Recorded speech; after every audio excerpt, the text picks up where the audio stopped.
Good morning, dear students. Today, in Environmental Studies Part 1, we are going to learn chapter number 20, Our Emotional World.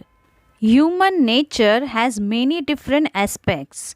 Aspects means feature of our nature. Sometimes a person gets very angry, or at other times he is ready to forget and forgive easily. At times he is jealous. At times he is loving. Sometimes he acts selfishly.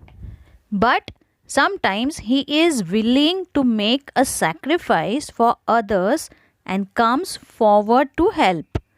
Anger, joy, sorrow, jealousy, disappointment, fear, etc. are all emotions. Now let us learn how to cope up with our emotions. Just as man is able to think, he is also emotional. We should be able to strike a balance between our thoughts and emotions. When someone hurts us, we feel sad. This is natural. However, we should know how bad to feel about it. If someone does something wrong, we get angry. However, we must not lose our temper.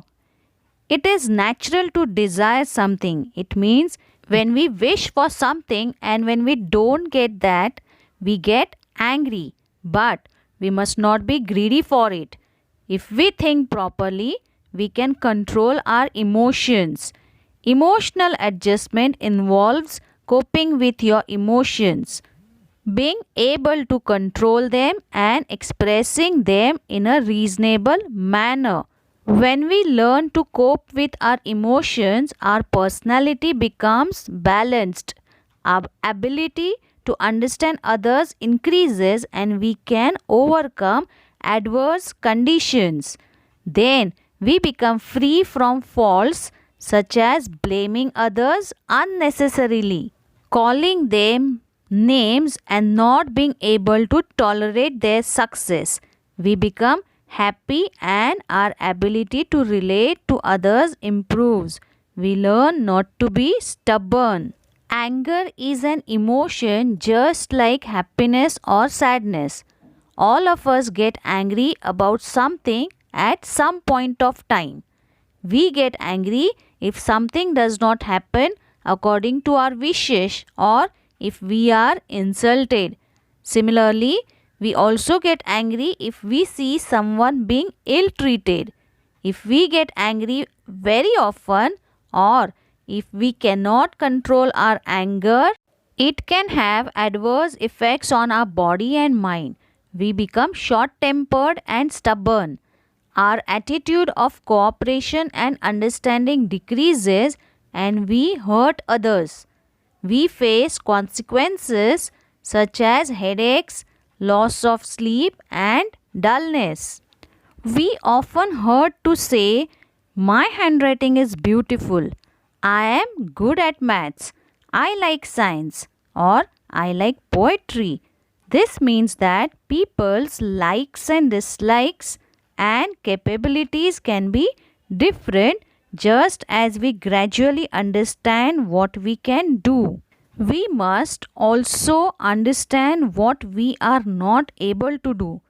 We may be good at some subject, art or sport, and just as bad at another. We must know our flaws as well as our talents so that we can improve upon them. Just because we are unable to do something, it does not mean that we stop trying to excel at what we can do. No person is entirely good or entirely bad. We must always think about the good qualities or virtues in our friends first. We must help each other to get rid of our flaws. Flaws means our weak qualities. If we speak about our flaws as openly as we speak about our talents, it will be to our advantage.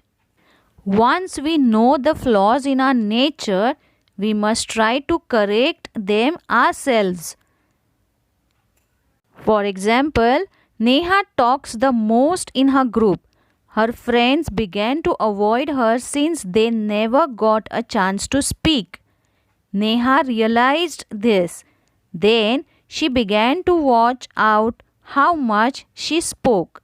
She told her friends herself, "Stop me if I talk too much."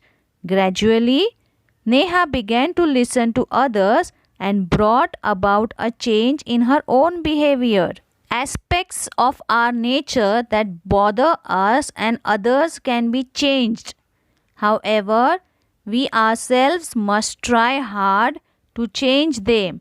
Otherwise, these aspects may take the shape of flaws in our personality. So, what we have learned today? Emotions must be expressed. There must be a balance between our thoughts and emotions. Anger must be controlled, otherwise, it can have adverse effect on your mind and body. We must aware of our flaws as well as our talents. We can try to correct the flaws in our nature. So, dear children, always remember, we must always think about the good qualities in our friends first. Thank you.